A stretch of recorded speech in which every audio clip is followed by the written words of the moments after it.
আজকের ভিডিওতে আমরা দেখব ইভিএনজি ল্যাবে কি করে সিসকো ডাইনামিক্স ইমেজ অ্যাড করা যায়, যেটা সাহায্যে আমরা পরবর্তীতে রাউটার হিসেবে ইউজ করতে পারবো। আমরা দেখি কি করে এটা আমরা অ্যাড করতে পারি। তো এটা অ্যাড করার জন্য ফার্স্টে আমাদের কিছু ফাইল লাগবে। যেমন আমার কাছে অলরেডি C3725 আর C7200 এই দুইটা ভার্সনের ইমেজ আছে, অলরেডি ইমেজ আছে। আর আপনারা হয়তো বিন ফাইল ডাউনলোড করবেন। বিন ফাইল ডাউনলোড করলে আপনাকে আনজিপ করে ইমেজ ফাইল করে নিতে হবে। যেহেতু আমার কাছে সরাসরি ইমেজ ফাইল আছে, আমি এগুলো আপলোড করে দেবো। আপনারা এই দুটো ইউজ করেও আপনারা কনভার্ট করা ছাড়াই, মানে আনজিপ করা ছাড়াই ইউজ করতে পারবেন। তো আমাদের যেটা করতে হবে, আমরা ফার্স্টে ফাইল জেলা দিয়ে আমাদের সার্ভারে লগ ইন করবো।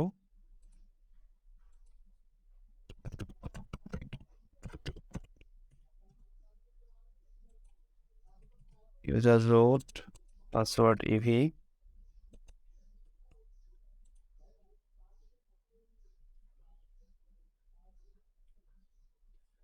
আমরা যাব, আমাদের লগ ইন হয়ে গেছে। আমরা এখন যাব রুটে, রুট থেকে ওপিটি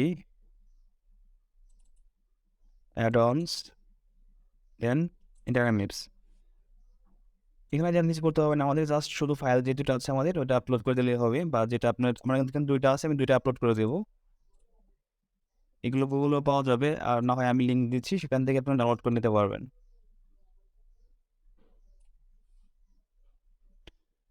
আমি আবারও বলি, যদি ডকুমেন্টেশনটা ফলো করেন দেখবেন যে এখানে বিন ফাইল ইউজ করা হয়েছে। বিন ফাইল ইউজ করলে আপনাকে সেটা কনভার্ট করে আনজিপ করে নিতে হবে। আনজিপ করে ইমেজে কনভার্ট করে নিতে হবে।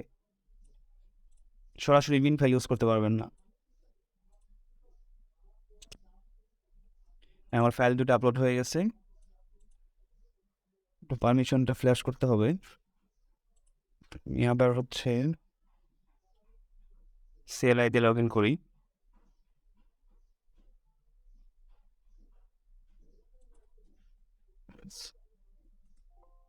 Sorry,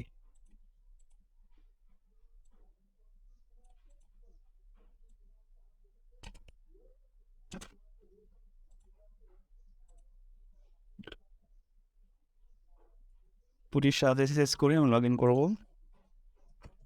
same credential.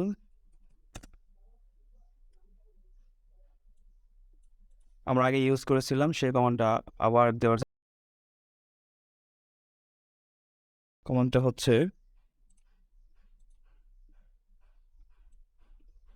Fix permission.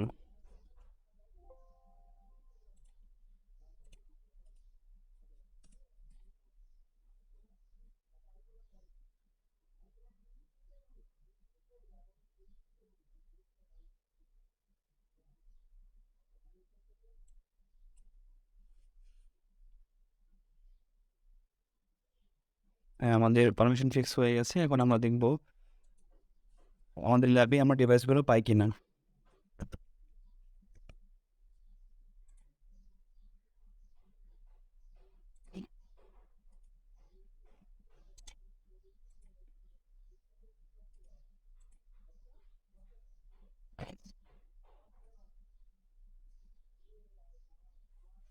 হ্যাঁ, আমরা যে দুইটা ভার্সনই আমরা হচ্ছে আপলোড দিয়েছিলাম, 3725 এবং 7200 ভার্সনের ওই সিরিজের, তো আমরা দুটাই পাচ্ছি। দেখি আমরা এটা এনাবল হয় কিনা।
তো দেখা যাচ্ছে আমরা আমাদের রাউটারটাকে কাজ করাতে পেরেছি এবং এটা কাজ করছে।